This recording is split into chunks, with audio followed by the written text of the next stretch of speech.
तू मेरा राखा सबनी थाई तापो के काड़ा जी। और मैं तो एक बात और भी कहा करता हूं कि जो आता है वो ये न सोचे कि मैं आया हूं। आप नहीं आए, आपको कोई लेकर आया है, आपको कोई लेकर आया है।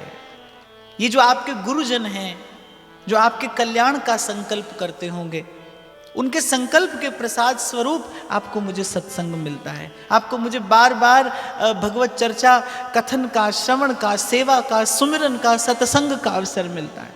तो संसार में तो लेने के बाद धन्यवाद किया जाता है, क्योंकि संसार में संशय होता है कि मिलेगा कि नहीं मिलेगा, लेकिन यहां पर कोई संशय नहीं है।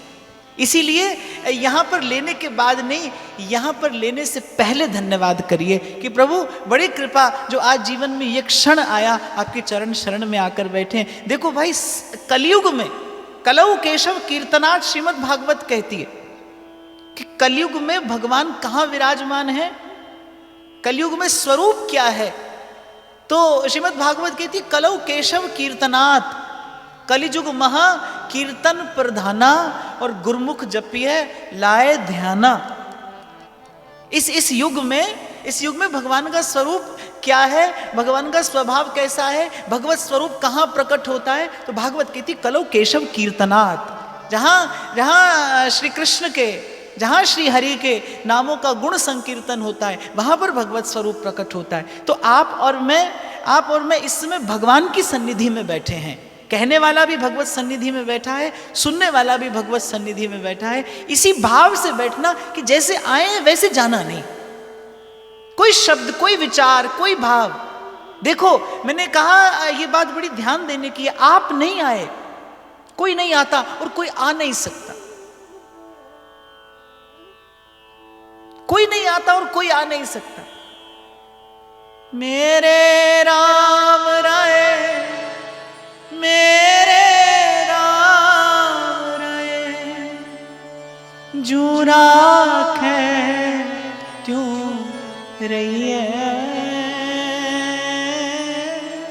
मैं व्यासपीठ पर बैठने से पहले एक बार जरूर स्मरण कर लेता हूं इन पंक्तियों का।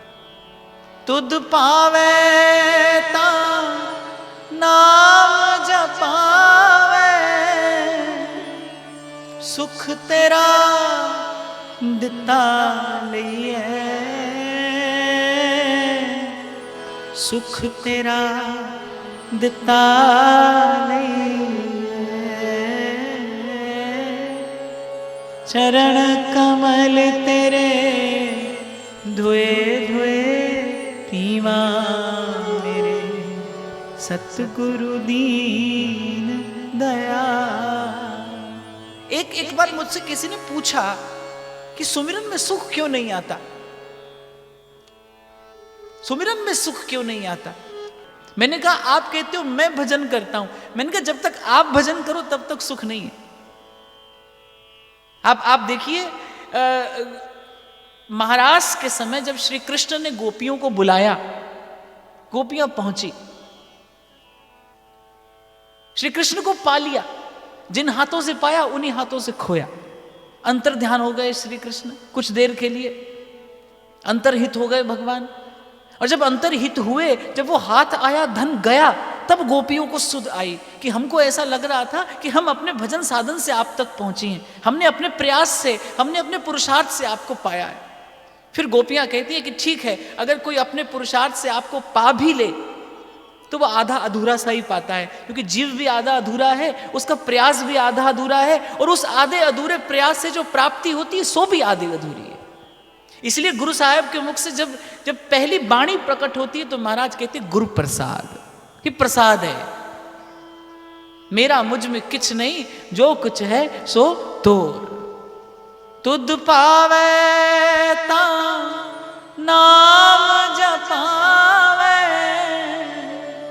सुख तेरा दिता लइए, सुख तेरा दिता देखो, जैसे आप बिना स्नान किए नहीं जाते ना मंदिर में, चले भी जाते हो तो नहीं जाना चाहिए, स्नान करके ही जाना चाहिए मंदिर में। ऐसे ही एक अंतर्मन का स्नान भी है। जैसे बाहर भी बिना स्नान किए आप प्रभु के निकट नहीं जाते, ऐसे ही भीतर से भी मन का स्नान हुए बिना भाव से प्रभु के निकट जाना असंभव है।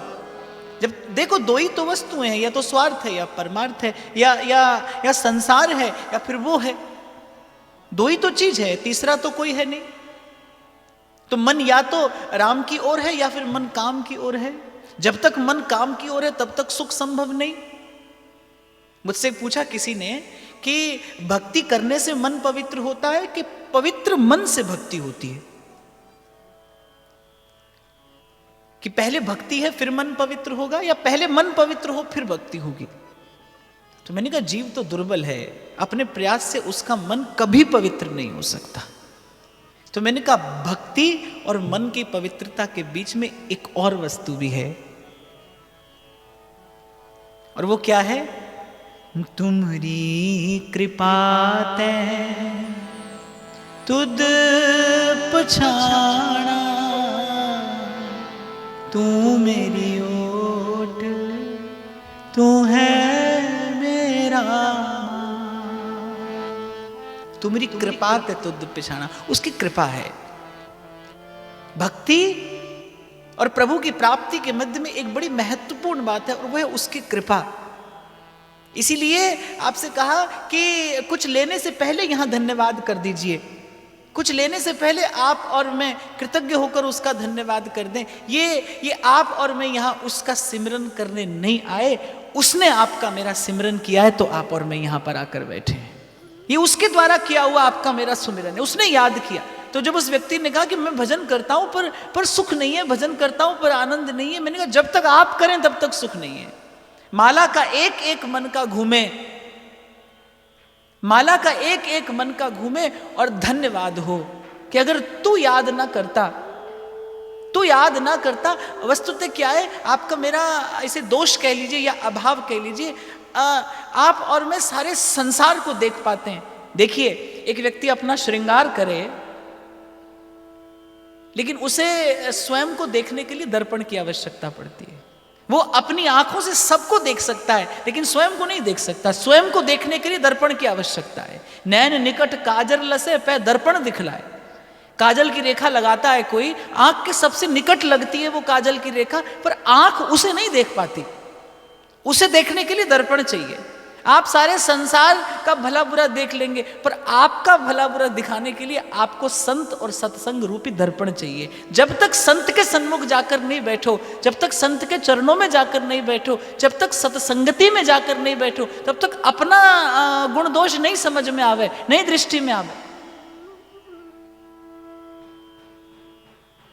तो मैंने कहा जब तक आप भजन करते हैं तब तक भजन का सुख नहीं है। जब वो भजन करे, गोपियों ने कहा प्यारे हमने तो आपको ढूंढ भी लिया, पा भी लिया और खो भी दिया, अब आप हमारा भजन करिए। गोपी ने गोपी गीत में यही शब्द कहा, भज सखे हे श्री कृष्ण, हे श्याम सुंदर, अब आप हमारा भजन करिए। तुम ढूंढो मुझे गोपाल में खोई गैया, आप ढूंढिए हमें, आप खोजिए हमें, आप पुकारिए हमें। वंशी के स्वरनाद से टेरो, मधुर तान से मुझे पुकार।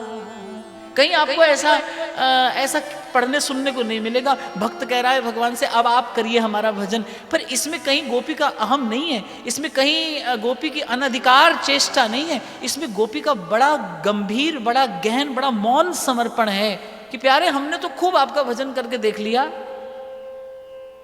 खूब प्रयास करके देख लिया। प्रयास से आप मिले भी तो बस 2 क्षण के लिए मिले भी और खो भी गए। इसी मन से आपको पाया भी और इसी मन के कारण आपको खोया भी। आपका मेरा मन ऐसा ही तो है। अब यहां बैठे हो तो भजन का रस आ रहा है, यहां से बाहर जाओ तो फिर मन विकार में भी रस ले लेता है। संसार में रस ना हो तो संसार की ओर जाए क्यों? पर संसार में भी रस आता है, भजन में भी रस आता है। ऐसे मक्खी होती है ना, गुड़ के ढेले पर भी बैठती है, विष्ठा पर भी बैठती है, उसे भेद करना ही नहीं आता। तो जब तक आप भजन करें तब तक भजन का सुख नहीं है। इसीलिए बुल्ले शाह ने कहा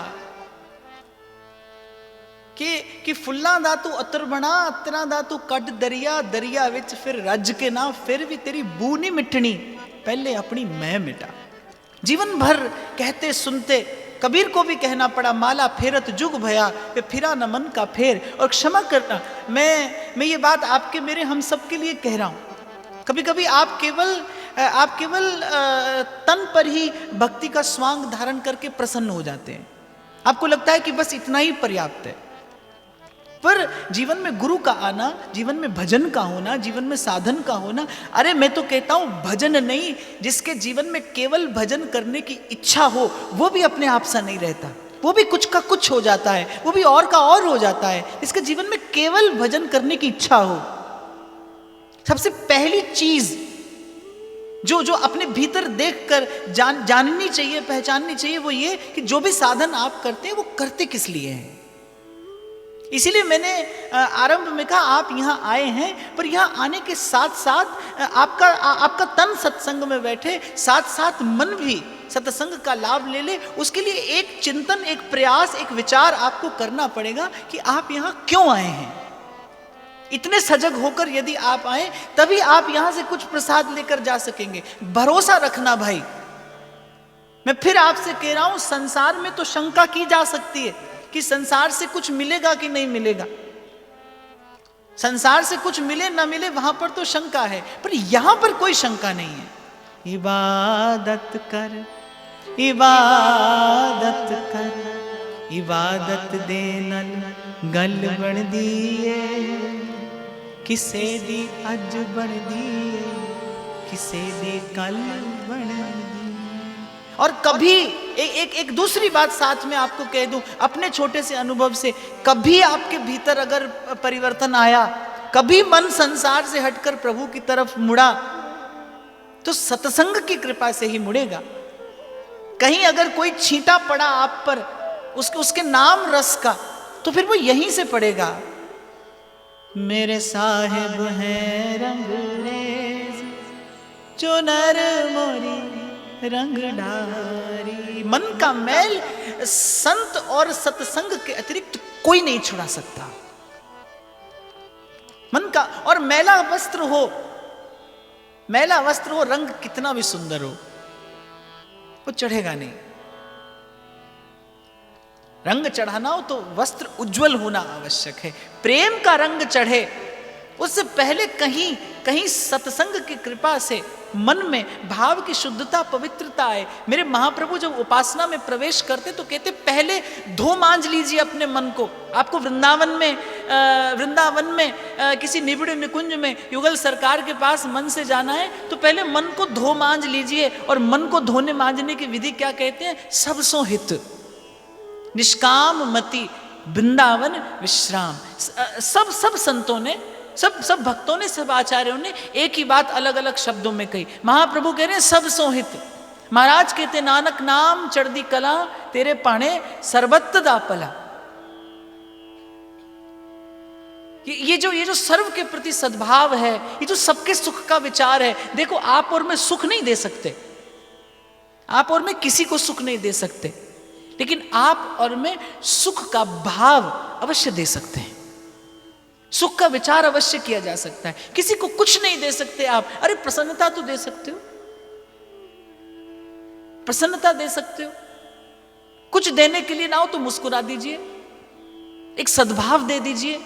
आपको खबर नहीं पड़ेगी, लेकिन इससे बहुत बड़ा परिवर्तन आपके जीवन में आता है। एक छोटी सी दवाई की गोली आप लेते हैं, आप देख तो नहीं पाते कि वो शरीर में जाकर क्या कर रही है, उससे क्या परिवर्तन आ रहा है, लेकिन परिवर्तन तो आता है ना।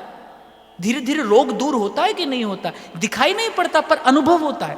ऐसे ही जब आप साधन करना आरंभ करते हैं तो दिखाई नहीं पड़ता, दिखाई नहीं पड़ेगा कि आपके भीतर क्या परिवर्तन हो रहा है, पर आपको, और केवल आपको ही नहीं, जब कोई भीतर से कुछ पाता है तो सारे संसार को अनुभव होता है, सारे संसार को खबर पड़ती है।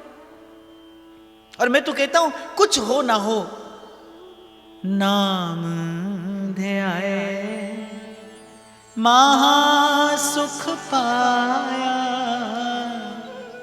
हरि गुण गाए मेरा मन शीतला। अपना मन शीतल होता है, अपना मन पवित्र होता है, अपना मन पवित्र होता है। तो सबसे पहली बात तो आप यहां आए हैं इसी भाव से बैठना कि जैसे आए थे वैसे ही न जाए। कोई एक प्रसाद का कण यहां से जरूर लेकर जाना।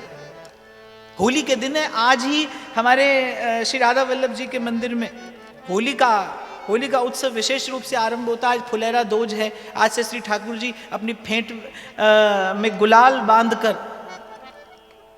और छींटा डालने के लिए निकलते हैं। तो आज से होली के उत्सव का आरंभ भी है। हाँ, पर एक बात और है, जो जितने उजले कपड़े पहनकर आए रंगने में उतना ही अधिक आनंद आता है ना। जहां होली का खेल चल रहा हो और आप एकदम श्वेत उज्जवल वस्त्र पहनकर जाइए, सबकी दृष्टि आप पर जाएगी और सबसे पहले आप ही को रंगा जाएगा। और मैं ये कहता हूं कि उज्जवल वस्त्र पर पड़ा रंग सबसे सुंदर लगता है। तो आप और मैं भी प्रभु के सन्मुख जाएं, उनकी कृपा की पिचकारी से प्रेम रस का छींटा आप पर और मुझ पर भी पड़े। उसके लिए थोड़ा सा प्रयास आपको मुझे करना पड़ेगा। धो मांझ लीजिए, अपने मन की चादर पहले धो लीजिए। और मन की चादर को धोने की युक्ति आचार्य चरण बताते हैं। सब सोहित निष्काम मति श्री वृंदावन विश्राम, श्री राधा वल्लभ लाल को हृदय ध्यान मुख नाम। यहां भी महाप्रभु ने केवल मुख में नाम नहीं कहा, कहते हैं हृदय ध्यान मुख नाम तब विश्राम है। अर्थात तन मन अनुकूल हो, एक संग चलें तब सुख है। आपने हाथ में तो माला ले ली, हाथ में माला लेकर बैठ जाना तो सरल है, पर मन भी माला के साथ चले ये कठिन है। और जब तक मन ना चले तब तक सुख कहां, क्योंकि सुख दुख की अनुभूति हाथ को नहीं होती, सुख दुख की अनुभूति जिह्वा को नहीं होगी, सुख दुख की अनुभूति आंख नाक कान को नहीं होगी, सुख दुख की अनुभूति मन होगी। और 100 मन भजन में है नहीं। आप कितना प्रयास करो, आप कितना प्रयास करो, कितना मन से आप आग्रह करो, आप बैठे रहो। कुछ लोग मैंने देखा बहुत हट करके भी माला लेकर बैठे हैं। कुछ देर बाद पूछो क्या हुआ, बोले सिर दर्द हो गया। होना ही था। युक्ति है भजन की भाई, भजन की युक्ति है। संतों से गुरुजनों से भजन की युक्ति सीखिए। महाप्रभु सबसे पहली बात कहते हैं भजन का सुख लेना है तो सबसे पहली बात क्या है, सब सोहित। भजन में बैठने से पूर्व, जैसे मंदिर जाने से पूर्व स्नान करते हो, नित्य प्रति, ये मैं आपको एक युक्ति बता रहा हूं, नित्य प्रति भजन में बैठने से पूर्व मन को स्नान कराइए। और मन को स्नान कराने की विधि क्या है, detoxification you can say, detoxify your inner self. अपने मन को, अंतर मन को स्नान कराइए। कैसे, सब सोहित निष्काम मति, ये मन का स्नान है, ये मन को स्नान कराने की विधि है। एक बार 2 क्षणों के लिए हाथ जोड़कर और कहिए प्रभु से नित्य प्रति, जब आप भजन में जाएं, जब आप सेवा में जाएं, जब आप अपना नित्य नियम साधन उपासना करने बैठें, इस युक्ति को एक बार अपने जीवन में आजमा कर देखना, अनुभव करके देखना। हजारों लोगों को लाभ हुआ है इससे, इसलिए आपको बड़े विश्वास से कह रहा हूं। भजन से पूर्व जब अपने लिए भजन करने बैठो, अपने लिए साधन करने बैठो, उससे 2 क्षण पूर्व हाथ जोड़कर अपनी करुणा का जल तू बहा दे, कर दे पावन हर एक मन का को। मैंने कहा ना, महाराज कहते हैं ना, नानक नाम चढ़दी कला तेरे पाणे सर्वत्र दा भला। देखो संत के शब्दों में ये समर्थ होती है कि वो गागर में सागर भर देता है। गुरु शिष्य को एक शब्द देकर, उसको एक शब्द देकर वो उसको सर्वस्व दे देता है। और वैसे भी मान लो मेरी तिजोरी में 2 करोड़ रखे, चलो आपकी तिजोरी में 2 करोड़ रखे, आपने तिजोरी की चाबी मुझे दे दी, तो आपने देखने में तो छोटी सी चाबी दी मुझे, पर उस चाबी के साथ साथ आपने सर्वस्व दे दिया। चाबी के साथ साथ सर्वस्व आ गया। मैंने इसीलिए अपनी बात बदल ली। तिजोरी मेरी होती तो चाबी आपको देनी पड़ती। तो आपने केवल चाबी नहीं दी, चाबी के साथ साथ बहुत कुछ दिया, सब कुछ दे दिया। ऐसे ही संत शब्द नहीं देता, उस शब्द के साथ बहुत कुछ देता है। और मैं तो कहता हूं सब कुछ दे देता है। गुरु के शब्द पे ही तो कमाई होती है, गुरु के वचन पर ही तो कमाई होती है। अंधकार गुरु मंत्र उजारा, गुरु के संग सगल निस्तार। गुरु का शब्द न मेट कोई, कह नानक नानक हरि सो। तो बड़ी अद्भुत सामर्थ्य है संत के शब्दों में। वो आपको एक छोटा सा सूत्र देता है, लेकिन उस सूत्र के साथ उसने आपको बहुत कुछ दिया है, सब कुछ दिया है। अगर आप विचार करो तो उसने आपको सब कुछ दिया। बड़ी बड़ी सीधी सी एक बात गुरु साहिब फरमाते, कहते किरत करो नाम जपो वंड छक्को। मैं कई बार इसका बहुत विचार करता हूं तो मुझे लगता है ऐसा क्यों नहीं कहा किरत करो नाम जपो छक वंडो, पहले आप पालो फिर बांटो ना, वंड छक्को, पहले बांटिए फिर पाइए। हमारे यहां भी यही विधि है, पहले प्रभु को भोग लगाया जाता है, फिर किसी वैष्णव को, किसी संत को, किसी आगंतुक को, किसी अतिथि को भोजन करा के। देखो जो सदगृहस्थ है उसको नित्य यज्ञ करना चाहिए, और नित्य यज्ञ यही है आज भी। अब तो क्या हुआ कि आप और मैं, आपका मेरा इतना विकास हो गया कि आप और मैं चलते चलते पता नहीं कहाँ पहुँच गए और आगे पता नहीं कहाँ जाएंगे, वो तो भगवान जाने। मैं तो कभी इस बारे में विचार भी करूँ तो डर लगता है, भय लगता है। कभी मुझसे बहुत माताएं पूछती हैं कि महाराज बताइए बालक कैसे भजन करे, बालक कैसे भजन करे।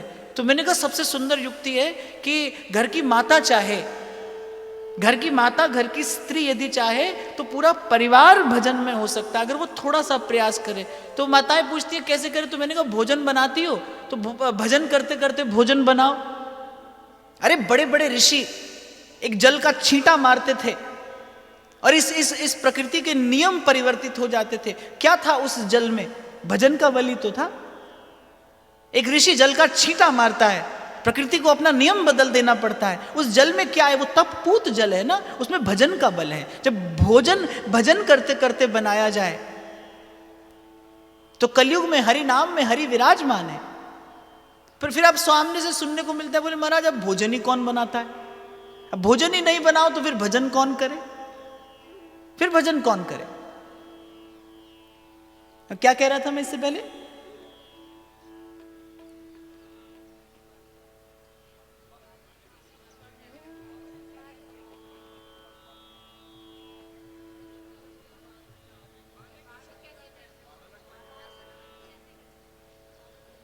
नहीं, मुझे तो याद है, मैं तो आपसे पूछ रहा हूं।